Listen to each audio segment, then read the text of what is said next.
사랑합니다. 저는 오늘 말씀을 함께 나누기에 앞서서 성도 여러분과 함께 두 가지 질문을 먼저 나누려고 합니다.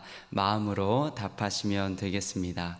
첫 번째 질문입니다. 사랑하는 성도 여러분, 오늘 이렇게 말씀 앞에 나오시기까지 어떤 마음으로 또 어떤 생각을 가지고 또 어떤 감정으로 이 자리에 나아오셨습니까? 이어서 두 번째 질문도 함께 드리도록 하겠습니다. 사랑하는 여러분, 그렇다면 가장 최근에 하나님 앞에 나아올 때에 감사와 기쁨과 또 기대하는 그 마음으로 나아오신 적은 언제이십니까? 우리 모두 바로 지금입니다 라고 이야기하면 너무나도 좋겠지만 사실 그렇지 못할 때가 분명 있는 것 같습니다. 우리에게 새날을 허락하신 분도 하나님이시고 또한 우리가 이렇게 말씀 앞에 나아올 수 있도록 우리를 오늘도 지키시고 인도하신 분도 하나님이시라는 것은 분명하지만 때로는 우리의 몸이 고되고 필요할 때, 또 예배를 습관적으로 드리게 될 때, 그리고 무엇보다 아직 하나님의 그 약속이 이루어지지 않아 하나님 앞에 구할 가슴 아픈 기도의 제목이 있을 때면 사실 하나님 앞에 기쁨으로 나아가기란 참 어려운 일처럼 느껴질 때가 분명 있습니다. 그런데 그렇다면 하나님의 약속 아직 내 삶에 이루어지고 있지 않은 것 같은 그때에 우리는 기쁨으로, 간절함으로 또 하나님 앞에 나아갈 수 없는 것일까요? 그렇지만은 않다라는 것, 오늘 말씀의 제목과 같이 어느 때라도 우리는 하나님 앞에 감사함으로, 기쁨으로, 기대함으로 나아갈 수 있다라는 것을 오늘 우리가 읽은 말씀 속 아브라함의 모습을 통해서 우리는 발견할 수 있습니다. 오늘 우리가 읽은 본문 바로 앞에 17장에서는 하나님께서 약속을 반드시 이루실 것이라는 그 의지가 담긴 몇몇 사건들을 우리는 발견할 수 있습니다. 바로 첫 번째로는 아브라함이라는 이름, 그리고 사라라는 이름으로 하나님께서는 바꾸어 주시면서 반드시 하나님이 약속을 이루실 것이라는 것을 이야기해 주십니다. 심지어 그 약속, 다시 맺으신 그 언약을 증거하기 위해 아브라함과 그 자손들에게 몸에 그 증거를 새기라고 명령하시죠. 바로 할례입니다. 그리고 이전에는 말씀하지 않으셨지만 17장엔 눈에 띄는 하나의 사건이 있습니다. 바로 하나님께서 약속한 그 자녀가 언제쯤 태어나게 될 것인지 구체적으로 말씀해 주시고 그 자녀의 이름을 이삭이라고 하라고 말씀해 주시는 사건까지 기록되어 있는 것을 우리는 확인할 수 있습니다. 그렇게 이어지는 오늘 말씀 18장, 하나님께서는 다시 아브라함 앞에 나타나십니다.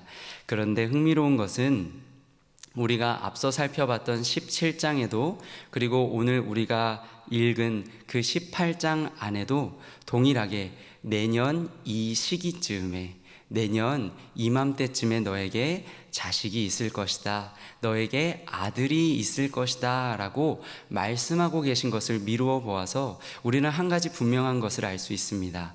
할례 사건이 있은 지 얼마 되지 않아 하나님께서 다시 아브라함에게 나타나셨다라는 것입니다.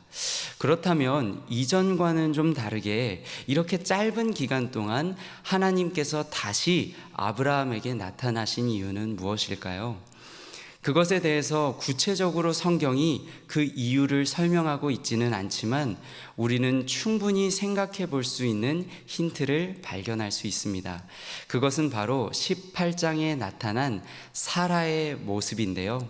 우리가 내일 또 말씀을 통해서 살펴보겠지만 사라 역시 17장에서 아브라함이 그러했던 것처럼 하나님의 약속을 온전히 믿지 못해 웃어버리게 되는 사건이 발생하게 됩니다.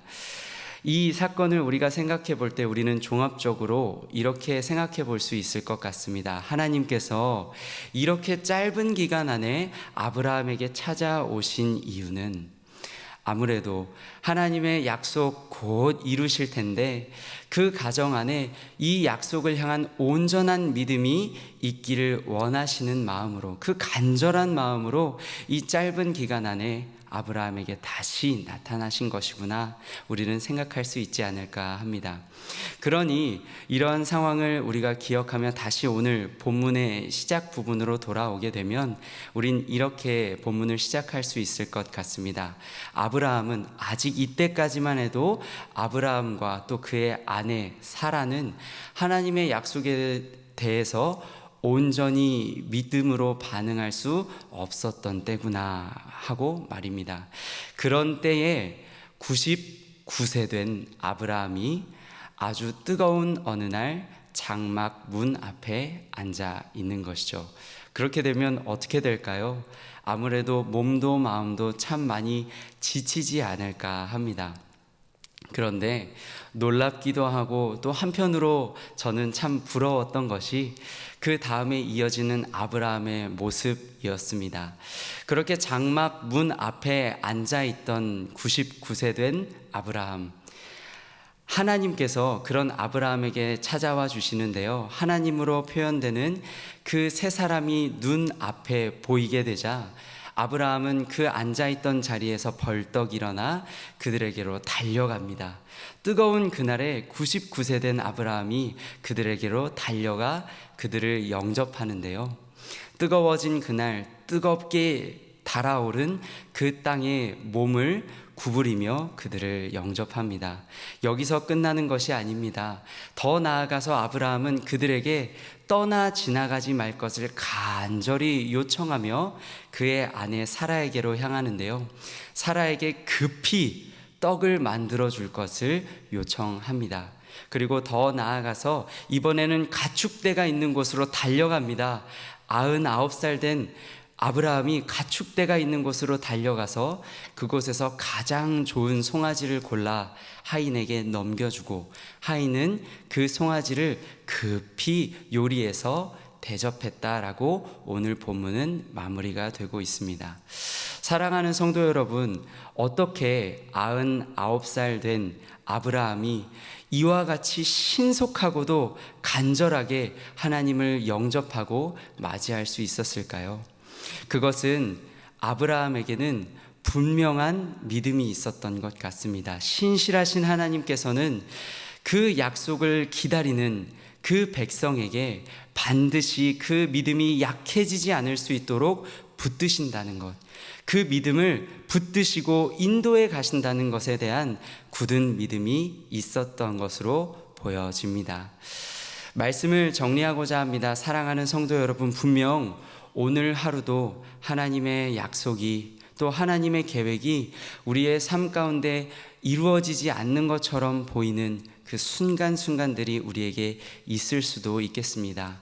그러나 그럼에도 불구하고 오늘 우리가 이렇게 말씀 앞에 나아올 수 있었던 것은, 또 우리가 오늘 개인의 자리에서 말씀 앞에 나아갈 수 있는 것은 단순히 반복되는 일상이 아니라 신실하신 하나님이 그 약속이 이루어지는 그날까지 그 백성을 인도하시는 부르심이요, 또 우리에게 찾아오시는 발걸음이라는 것을 우리가 굳게 믿으며 오늘 하루도 어느 때라도 하나님을 기쁘게 만날 수 있음을 기억하고 누리는 우리 모두가 되면 좋겠습니다. 그런 하루를 풍성히 누리는, 기쁘게 누리는 저와 우리 모두 되기를 축복합니다.